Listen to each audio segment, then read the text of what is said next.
साहब जी 500 रुपए मिलेंगे क्या? अबे ओ भिखारी, कोई पैसे वैसे नहीं है, चल निकल यहाँ से। ठीक है मैम साहब। अरे साक्षी, ये क्या किया तुमने? उस भिखारी के साथ कितनी बदतमीजी से बात करी। है तो वो इंसान ही ना। और मुझे तो क्या है ना कि मुझे लग रहा है कि वो सच में मजबूर था। क्या पता उसको सच में पैसे की जरूरत हो। तुषार, ये दिल्ली है, यहाँ पर ऐसे भिखारी ना रोज घूमते हैं और तुम नहीं जानते ऐसे लोगों को। दिन का 5-10 हजार रुपए ना आराम से कमा लेता होगा ऐसी भीख मांग मांग के। अरे यार साक्षी, कैसी बात कर रहे हो? तुम्हें तो पता है ना कि मुझे इंसानों की कितनी ज्यादा परख है। अरे उसको देख के ही लग रहा था कि वो सच में मजबूर है। ठीक है, जब तुम इतना बोल रहे हो तो तुम्हारी तसल्ली के लिए उस भिखारी को पैसे दे के देख लेते हैं। वो बैठा, चलो। हाँ हो रहा, चलो।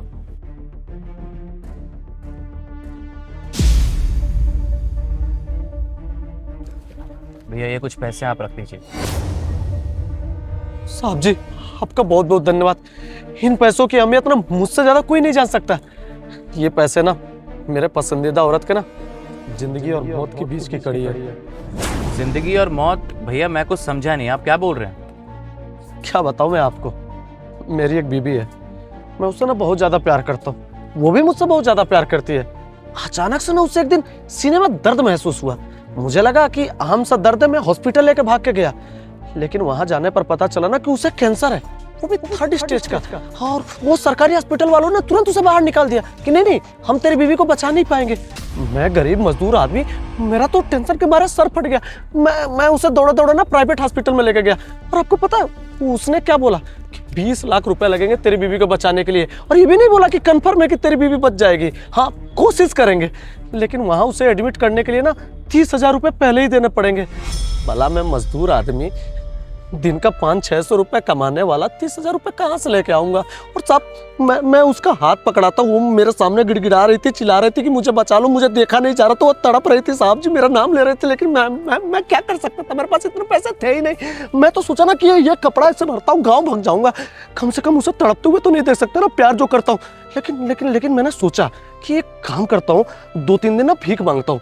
आपके जैसे अच्छे आदमी मिलेंगे, कुछ पैसे मिल जाएंगे ना, तो वो पैसों से ना मैं 20-30 हजार रुपए जमा कर लूंगा, कम से कम उसे एडमिट तो करवा दूंगा। और भगवान भी जानता है कि मैं उससे कितना ज्यादा प्यार करता हूँ। अगर भगवान चाहेगा तो उसे बचा भी लेगा। बस इसी के लिए ना मैं यहाँ पर भीख मांग रहा हूँ। साहब जी मेरी मदद कर दीजिए ना, यहाँ कुछ लोगों से बोल दीजिए 500-600 रुपए मुझे दे दे, ताकि 20-30 हजार रुपए मैं जुटा लूँ। देखिए भैया, आप घबराइए मत, प्लीज काम डाउन। मैं समझ सकता हूँ आपकी कंडीशन, आपके साथ जो हुआ वो बहुत बुरा हुआ, लेकिन आपको जानकर खुशी होगी कि मैं भी एक डॉक्टर हूँ। अच्छा मुझे एक बात बताइए, क्या बताया कौन सा हॉस्पिटल, मतलब कौन से हॉस्पिटल में आपकी बीवी भर्ती है? क्या कहा आपने? आप डॉक्टर हैं?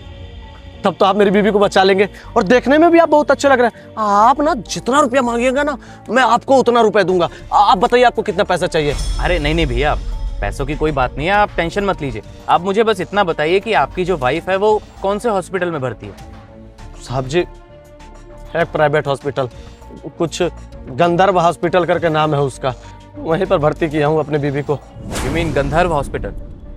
भैया आपको जानकर खुशी होगी कि मैं गंधर्व हॉस्पिटल में ही मेन डॉक्टर हूँ।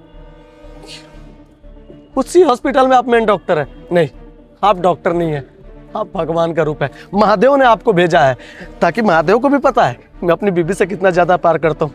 अरे वो औरत जो मेरे दुख सुख में मेरे साथ खड़ी रही, साहब जी मेरे पास कुछ नहीं था, लेकिन वो उस औरत ने कभी हिम्मत नहीं हारी, हमेशा ना मेरा सहारा बनी रही। कहे कि नोनी तुम्हें जो करना है ना अपनी जिंदगी में करो, मैं तुम्हारे साथ खड़ी रहूँ। साहब जी मेरे साथ ना सूखी रोटी खाती थी, खुद गंदे कपड़े, फटे हुए कपड़े पहनती थी, और मेरे लिए ना नया नया कुर्ता लेके आती थी। आज जब वो इस हालत में है ना साहब जी, मुझे देखा नहीं जाता है। अपने इस औकात पर ना मुझे बहुत घिन आती है कि कैसा हूं मैं। जो औरत मुझसे इतना ज्यादा प्यार करती है उसके लिए मैं कुछ नहीं कर पा रहा हूँ। मेरे परिवार में तो कोई नहीं है, माँ बाप तो बचपन में ही छोड़ के चले गए थे, वही एक मेरी परिवार है, बाल बच्चे भी नहीं है। अगर वो मेरी जिंदगी से चली जाएगी साहब जी तो मैं कहाँ रहूंगा? आप बचा लीजिए मेरी बीवी को बस। भैया प्लीज आप टेंशन मत लीजिए, मैं हूँ ना, मैं आपकी वाइफ को बचा लूंगा। और मैं उसी हॉस्पिटल में काम करता हूँ, मेन डॉक्टर हूँ मैं। और रही बात पैसों की, तो आप पैसों की चिंता बिल्कुल मत कीजिएगा, आपकी बीवी का इलाज मैं मुफ्त में करूंगा, टेंशन मत लीजिए। आपको पता है आप जब मेरे पास आए थे ना पैसे मांगने, तभी मुझे पता लग गया था कि आपको सच में कोई ना कोई बहुत बड़ी मुसीबत है, इसलिए मैं आपके पास आया आपकी मदद करने। सच्ची कहा है किसी ने, डॉक्टर ना भगवान का दूसरा रूप होते हैं। अरे भगवान जब चाहे तब तो किसी की जान ले लेता है, लेकिन भगवान के बीच में भी कोई खड़ा होता है ना, वो डॉक्टर।